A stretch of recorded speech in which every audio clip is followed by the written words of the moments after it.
Şu tarafa gidiyorsun. Kızımın canı çeker. Değil mi?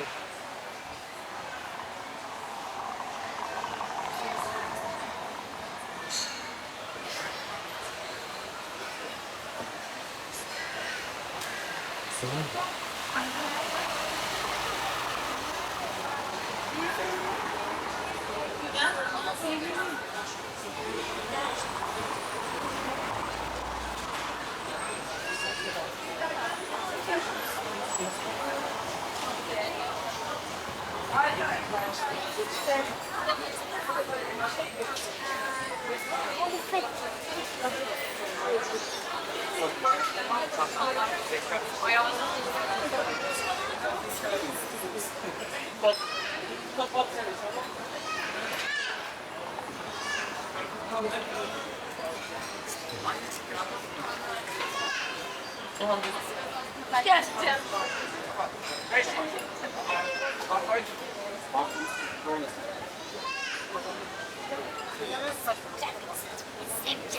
Kendin de olur, kendi. Söylemek istiyorum. Ondan sonra kendisine öyle dedim.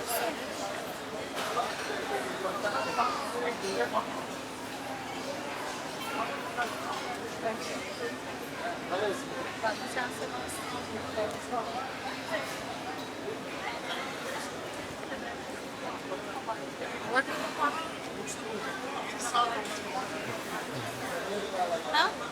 Bir şey olursa. Çay içip Nerede? şu anda biraz da işte Silahlı var. Ya da sen gitmeyeceksin.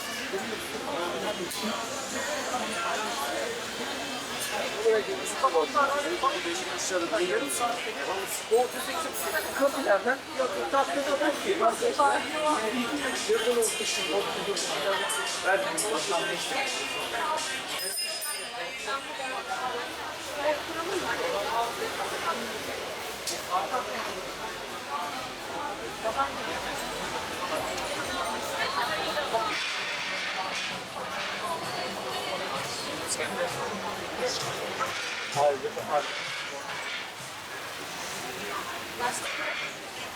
nhà hàng rất là sạch.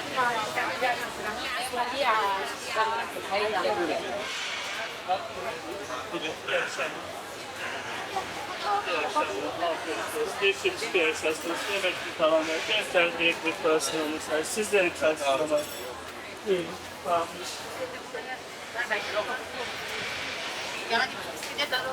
Abi gel.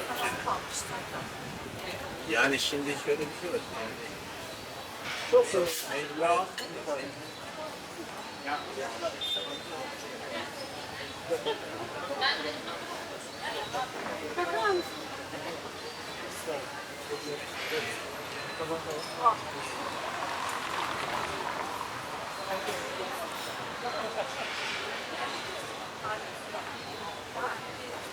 Kaç kelime?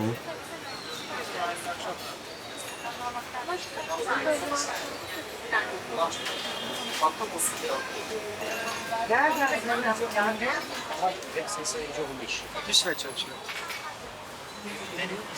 Benim 4 kilometre Cuma Cuma yine kurtarılıyorum. Pazarda izin yapıyorum.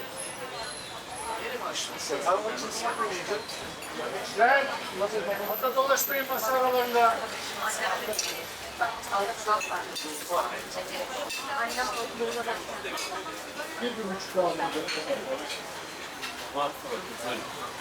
Yani hazırlık maçını baz almamak lazım. Hayır, hazırlık maçında ben tek bir şeye bakıyorum. İsmail Karşı, Devlet Arı.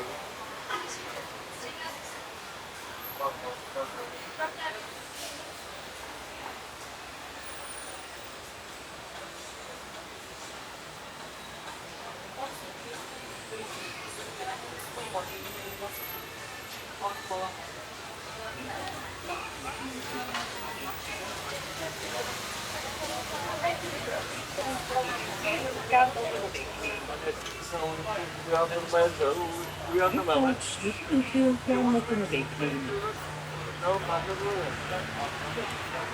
Lütfen yeşil ışığın yanmasını bekleyin. Şimdi geçebilirsiniz. Lütfen yolun konusu tarafından.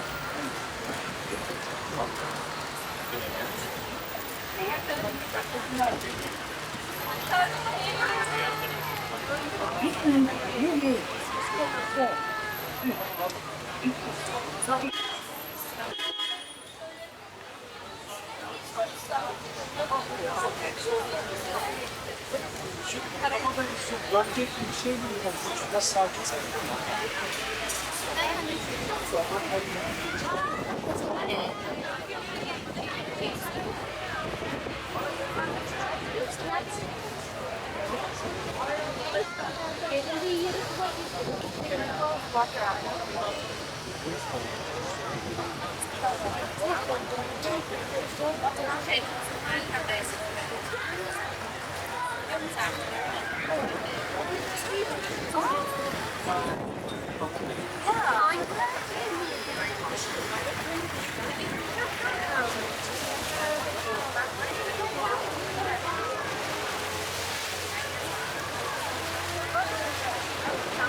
Sus bu.